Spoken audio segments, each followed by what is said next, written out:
Bienvenue dans Permacap, les clés d'un avenir durable. L'émission qui vous plonge au cœur de la permacomptabilité, cette approche novatrice qui allie la durabilité et la gestion équilibrée de nos ressources. Rejoignez-nous dans cette aventure captivante où nous explorerons ensemble les 8 capitaux essentiels qui façonnent notre avenir prospère et durable.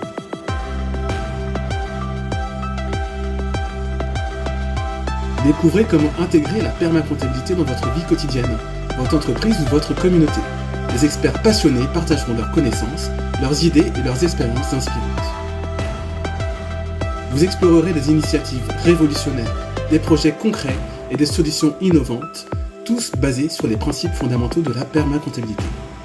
Ne manquez pas nos épisodes captivants, où nous rencontrerons des individus inspirants qui ont embrassé la permacomptabilité et créé un avenir durable. Permacap, les clés d'un avenir durable, vous ouvre les portes d'un monde où la durabilité, l'harmonie et la prospérité vont de pair. Abonnez-vous dès maintenant et ensemble, construisons un avenir durable pour tous. Intellectuel, la permacomptabilité pour des idées novatrices. Bienvenue dans une nouvelle édition de Permacap. Dans cet épisode, nous nous concentrons sur le rôle essentiel de la créativité intellectuelle dans la recherche de solutions durables et responsables pour les défis auxquels sont confrontées les entreprises d'aujourd'hui. Nous explorons comment la permacomptabilité, qui intègre des principes de durabilité et d'équité sociale, nourrit cette créativité intellectuelle pour stimuler l'innovation et la co-création. Rejoignez-nous alors que nous rencontrons des experts, des praticiens et des pionniers tels que LG de Terre, un cabinet d'ingénierie et de conseil en management des compétences et RSE. Découvrez comment LG de Terre intègre la créativité intellectuelle dans son approche de permacomptabilité pour optimiser les processus de production, améliorer l'ergonomie des postes de travail, créer de la valeur ajoutée et développer des compétences humaines tout en préservant l'environnement. Sachez que Permacap, les clés d'un avenir durable, est bien plus qu'une simple série documentaire. C'est une invitation à explorer les initiatives locales, à s'inspirer des acteurs engagés et à découvrir la dynamique durable qui façonne nos territoires. Alors ne manquez pas notre prochain épisode. Restez connectés et inspirez-vous de ces récits captivants qui illuminent le chemin vers un avenir meilleur.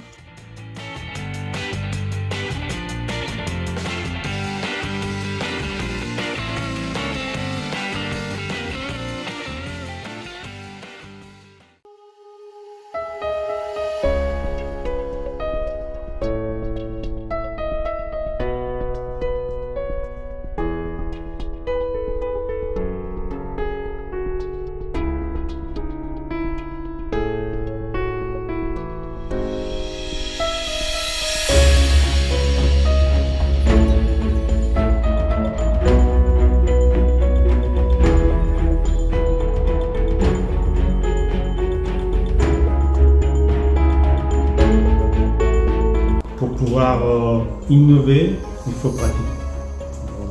Nous avons une période d'apprentissage de la solution à innover, à améliorer. Donc chez LG de Terre, on propose à tous nos clients une période d'immersion où on y va tous les trois. Donc on est 3 personnes complètement différentes. Je suis ingénieur. Mon collègue, mon associé, c'est plutôt issu de ce réseau du domaine médico-social, un peu plus le volet humain, RH.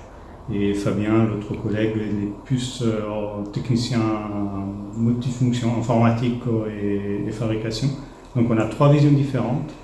Et l'avantage de vivre en immersion une solution de travail, ça nous permet de comprendre ce qui ressentent les gens. Et à partir de là, on apporte chacun sa vision de l'amélioration. Et à partir de 3, 4, 5 visions, plus les visions partagées des collaborateurs de nos clients, on arrive à créer des innovations qui répondent aux besoins de façon simple, précise et efficace. Toutes les semaines, on fait nos petites revues d'innovation, on amène les problèmes qu'on a rencontrés chez les clients et on propose des solutions, on crée. On crée un proto d'abord, on modifie le proto et après on crée une solution vendable.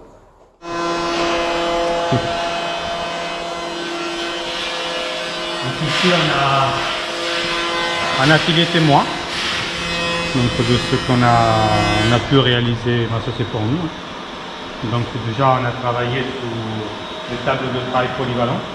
Donc ça c'est une table extensible en hauteur, en largeur, tout en manuel, sans mécanisation.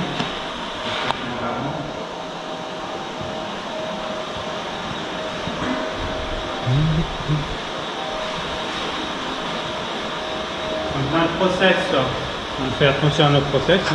Donc la marchandise arrive ici, bon, le tronçonneuse il n'a rien à faire là, c'est juste qu'on est en train de réparer beaucoup plus d'heures. L'idée d'un proto, forcément ça prend source d'une analyse du besoin de terrain. On est chez les clients, on analyse la situation, on a un échange avec les collaborateurs pour regarder un peu comment ils travaillent, c'est quoi leur habitude, surtout c'est quoi leurs contraintes. C'est là que c'est important d'avoir une vision assez globale et systémique pour comprendre les contraintes de production. Une fois que toutes ces données sont faites, on fait un premier ébauche qu'on valide avec le client. Et ensuite, le proto se fait, au moins chez nous, ça fait au moins 2 étapes. Donc, la première étape, c'est un squelette. Donc, un premier ébauche concret matériel qu'on amène chez le client et on implique les collaborateurs à apporter eux-mêmes leurs modifications, ce qu'ils veulent. Donc, ils vont le personnaliser. Et ensuite, on crée le modèle personnalisé qui est validé pour le client. Et qu'à ce moment-là, il passe commande. Et du coup, on part à un lancement serré. Donc forcément, on implique l'usager dans la réalisation de son propre produit et c'est la meilleure façon pour qu'il l'utilise. On voit qu'au sol, ça nous prenait la place de 3 palettes. Là, on arrive dans la surface d'une demi-palette. Et chez un client, on est passé de 3 palettes de 1400 par 1200 à un seul chariot. Donc on a à peu près 80% de gain de surface. C'est énorme. Juste parce qu'on met en vertical, sans plus avoir besoin de se baisser. Quand vous avez ça par terre, vous livrez. C'est là. Donc à la longueur de journée, vous le baissez. Et surtout, souvent, c'est comme ça, il faut que vous baissez les genoux. Voilà. On utilise une gamme modulaire qui s'assemble comme des Lego. Donc on peut sortir des formes, des objets, des chariots, des servantes, des tables de travail en moins d'1 heure. Donc ça nous permet d'impliquer les gens dans la fabrication de leurs propres solutions, ou alors de leur fabriquer de moins usure, pour apporter une solution sur le terrain. Donc ça c'est fondamental, l'application. Et ensuite beaucoup de dessins 3D. Donc il faut montrer les choses aux gens. Donc une mise en situation, une récréation d'une situation 3D, ça permet de visualiser la solution future. Donc, dans notre travail, on fait toujours une cartographie drone de l'usine au démarrage pour montrer une vue différente de leurs problèmes. On a toujours une vue 2D à hauteur d'homme. On regarde les problèmes de haut, on voit différemment les choses. Et en plus, ça nous permet de comparer plus facilement le réel du futur, de l'état futur, grâce à la vision 3D, donc à l'aide de logiciels 3D qui nous permet de recréer une mise en scène comparative à celle de l'image de rêve. Taille, des personnes très grandes, donc il fallait un réglage en hauteur. Avec le mode 4 rallonges, je vous montrerai après sur plan, ils utilisent la table aussi pour des petits ventiles, pour des grandes portes, voire on peut venir jusqu'à 4 tables pour des très grandes portes de dos. Et quand ils ont fini, ils poussent les rallonges et reviennent à 4 petites tables de petites qui se manient un peu partout dans l'atelier. Donc ça, c'est une petite solution que ça nous a permis de faire gagner de la surface, avoir beaucoup de modularité. Et un seul produit, il sert à alimenter 4 îlots de travail indépendants, voire un grand îlot pour les produits très encombrants. Et comment tu as ces idées-là? Comment ça devient? Ça c'est un peu ma particularité. Moi je vois un problème, j'ai l'idée dans la minute. Après on échange, on trouve la solution, on optimise. Il y a toujours une phase d'optimisation avant le prototypage. Mais mon point fort, c'est que j'ai une vision très systémique des problèmes. Et moi, je vis de problèmes. S'il n'y a pas de problème, il n'y a pas de solution. Il faut me donner des problèmes et je trouverai les solutions. Voilà. Et je m'ai fait ma carrière. Donc je suis reconnu pour ça, pour avoir beaucoup d'idées. Donc je n'ai pas besoin d'avoir plus.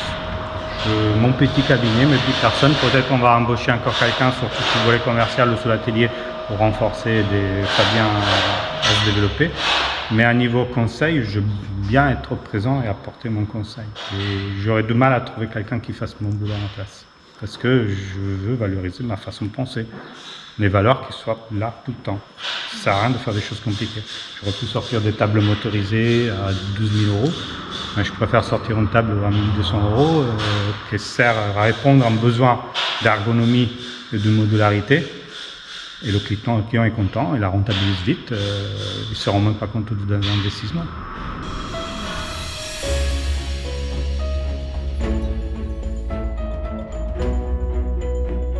Créer difficile, c'est simple. Créer complexe, c'est très simple. On a atteint des niveaux de technologie tellement élevés qu'on peut tout faire. Par contre, le plus difficile, c'est créer simple. Donc, le plus simple possible. Le moins de matière possible, le moins d'opérations possible, le moins d'opérations de fonctionnement nécessaires. Et pour créer simple, il faut avoir des collaborateurs simples. Donc, je pense que le secret, c'est de s'entourer de personnes qui pensent simplement et qui contribuent à faciliter la complexité des idées d'un ingénieur. Je ne pourrais pas faire des choses simples si j'avais que des collègues ingénieurs. Donc, je m'entends avoir des collègues simples qui m'apportent de la simplicité à des idées parce qu'ils savent apporter des critiques constructives, qui se mettent dans la peau avec empathie de l'usager. Et je trouve que notre innovation, notre créativité innovante, elle est vraiment dans la simplicité.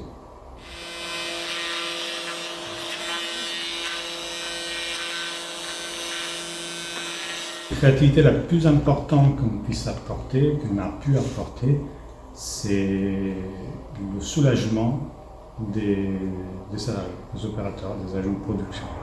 Donc de se retrouver avec des outils qui sont confortables, qui sont agréables à utiliser, à vivre, et du coup ça les épanouit plus dans leur situation de travail, quand ils se rendent compte qu'ils ne se baissent plus, parce que tout est à leur portée, qu'ils font moins d'efforts, parce que tout est bien dimensionné pour réduire les efforts, on a une réussite, et du coup une gratification de leur part, rien que quand ils nous voient, d'être contents de nous voir, nous serrer la main et dire bonjour, comment ça va, et qu'ils sont toujours contents de leurs problèmes. Et surtout d'avoir mis les choses au clair dès le départ. On n'est pas une agence de distribution d'équipements, on est un cabinet d'ingénierie et on laisse toujours ouvert ce qu'on appelle nos SAV, donc les améliorations potentielles. Donc quand on crée un produit, on est là pour le faire évoluer. Donc tous nos produits sont modulaires et on veut que les gens s'impliquent aussi dans faire évoluer leurs propres produits et on les change, on les modifie sans aucun problème avec une réactivité parfois très très courte et c'est ça notre point de force. Sous un client redonné, depuis maintenant 1 an, on contribue à remoderniser tout son parc de postes de travail pour pouvoir viser ce qu'on peut appeler de l'excellence opérationnelle, mais surtout parce qu'on met en valeur une excellence humaine, en donnant à chacun les moyens de travailler correctement, de façon viable, durable et responsable. Je pense que notre créativité et notre réactivité de créativité, des idées, il faut se dire qu'entre une analyse de besoin et la porte de la première solution, généralement, on est inférieur à une semaine. Donc, on est immédiat. Même chez nous, c'est action-réaction. Et ce que c'est le plus intéressant, et ce qu'on voit quand une solution est bonne ou non, c'est le rapport d'étonnement. Il faut étonner le client. Étonner parce qu'il se dit, mais en fait, c'était simple, pourquoi on n'y a pas pensé? Mais c'est là qu'on veut vraiment mettre l'accent, c'est qu'on est là pour apporter une vision différente de leur situation de travail, en simplifiant au maximum les choses et en la rendant compréhensible et acceptable le plus rapidement possible.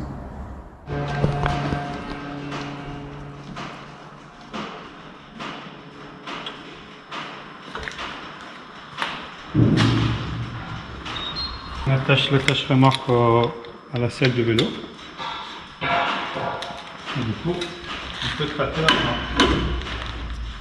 Il n'y a pas forcément besoin que ce soit un vélo électrique parce que c'est la remorque elle est électrique.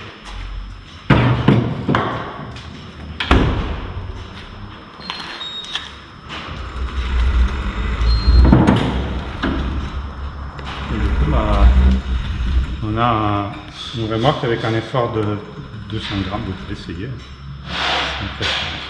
Regarde. Ah oui, c'est facile à manier.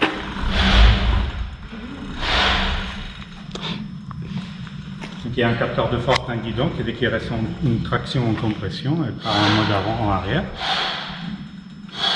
Et du coup, c'est une solution qu'on voulait proposer, donc c'est l'entreprise Carrier qui fabrique ça.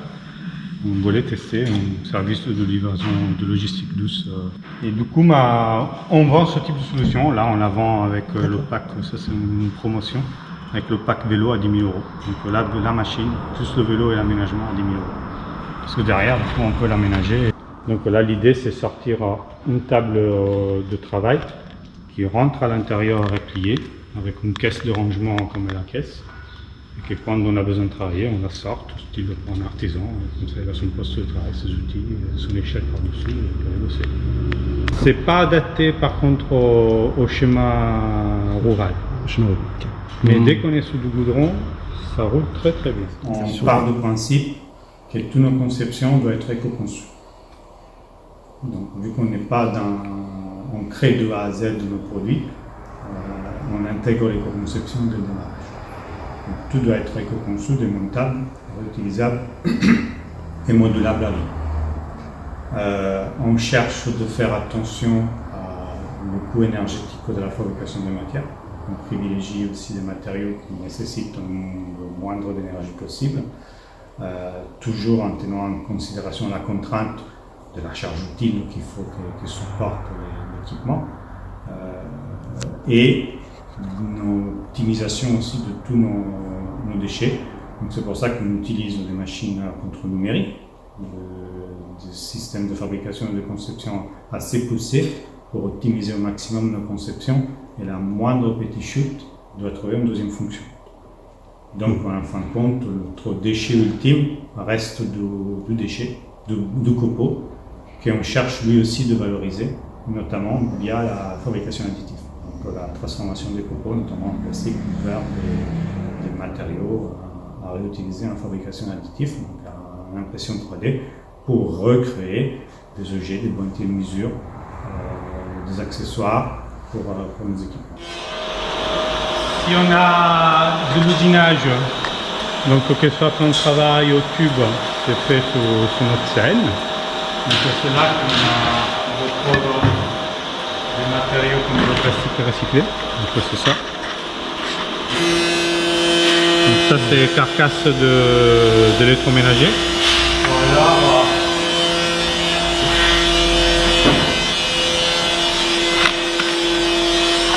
Ça c'est les bouchons de bouteilles. Ah, excellent.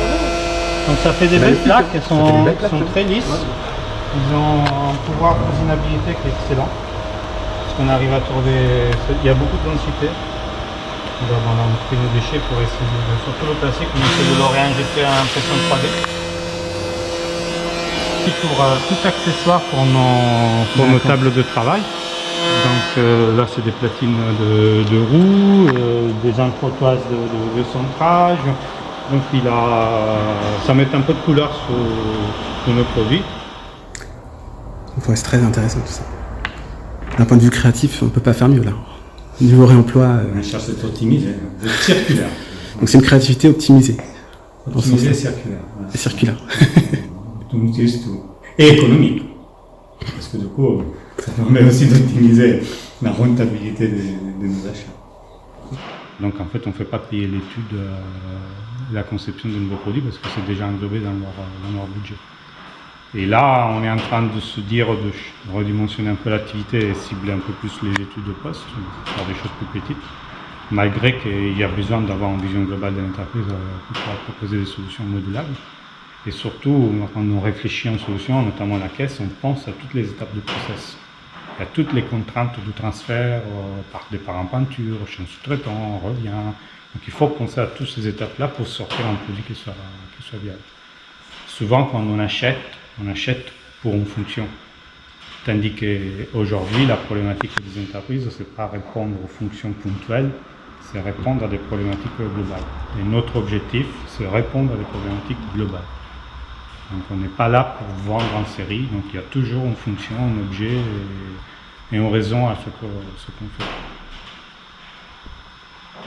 Après, ça sort un catalogue, il faut montrer des produits aux gens. Si on veut s'acheter un produit qui existe, ça c'est vendable, pas de souci. On est dans le monde du commerce. Mais si on doit vendre nos services, c'est vraiment en étude, en accompagnement de solutions pour l'ergonomie et la qualité de vie au travail.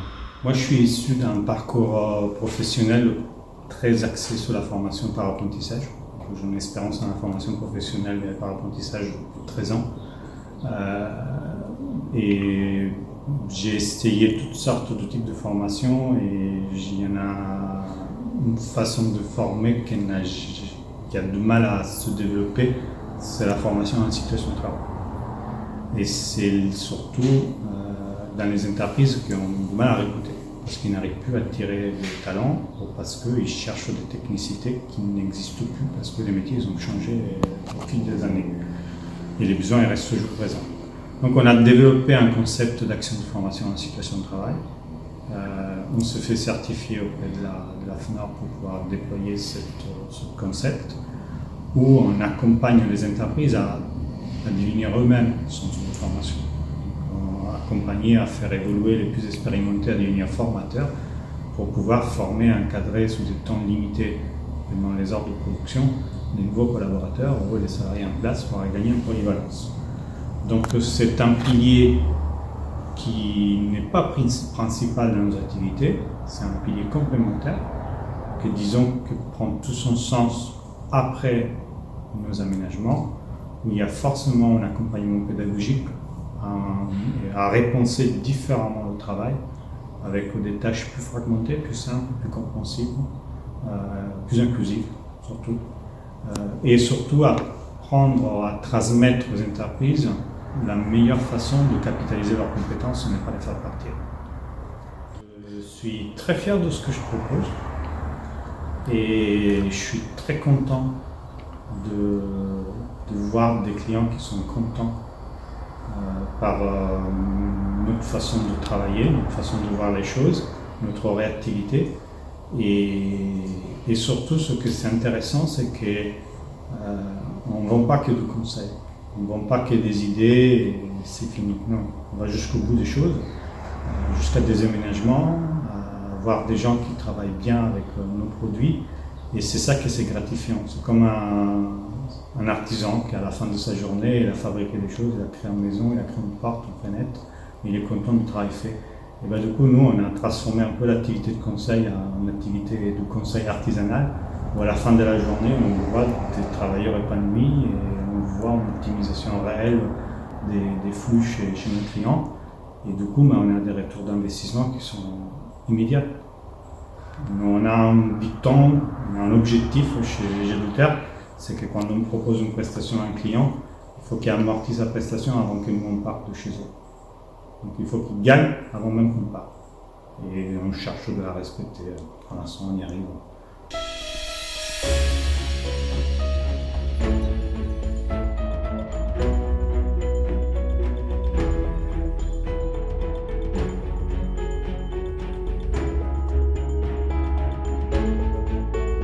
On se donne un objectif réaliste.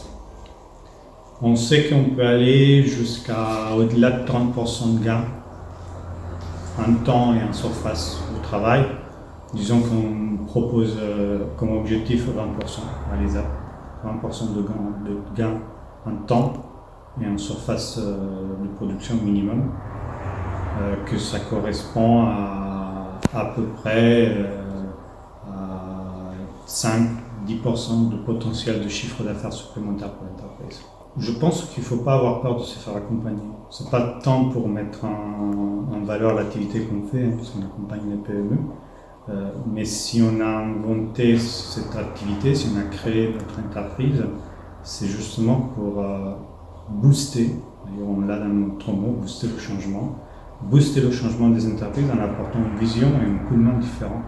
Et il ne faut pas avoir honte ou peur de se faire accompagner, parce que en vivant comme chef d'entreprise, on est tout le temps la tête dans le guidon, on subit tout le temps la pression des délais des fournisseurs, des achats, des factures, de la prod, des absentéismes, de l'emploi, des difficultés de recrutement. Et au bout d'un moment, on ne voit plus les choses simplement. Tout devient très complexe. Et notre objectif, c'est d'apporter cette simplicité de regard extérieur des activités pour aller trouver les voies d'issue. Donc, pour mettre en place une stratégie RSE, pour mettre en place une permacomptabilité, ou alors pour tout simplement avoir prendre le temps d'adopter une vision plus responsable, et ben, il faut aussi prendre le temps de discuter, d'échanger et d'avoir un regard extérieur sur son activité et sur ce qu'est le levier pour pouvoir gagner en performance, pour gagner du temps de transformation. Et Gédutaire aujourd'hui, elle est jeune. C'est une entreprise qui a moins de 12 ans. Si on peut se comparer à un élément naturel, on est encore en train de structurer les différents éléments constituant un œuf, qui correspond un peu aux enveloppes intérieures des entreprises, mais qui a comme ambition d'arriver à mettre en symbiose des entreprises entre elles, parce qu'il y a un réel besoin de faire une cartographie des compétences d'un territoire dans sa globalité et de apprendre à connaître ses voisins. Souvent, on cherche des partenariats, des fusions avec des groupes qui sont à l'étranger ou aux quatre coins de la France, quand il va peut-être tout appartenant à une zone d'activité. Donc l'objectif d'accompagner aussi des entreprises dans des zones industrielles proches, dans le même territoire, c'est aussi avoir une visibilité globale pour dire, attendez, arrêtons-nous un moment, ensemble vous pouvez créer un produit. Et du coup, nous, on prend le rôle du cabinet d'ingénierie qui permet de coordonner les activités de co-conception et de co-fabrication de produits communs sur un même territoire. C'est notre vision d'avenir qu'on veut inculquer, mais voilà, au début du chemin, ça viendra avec le temps.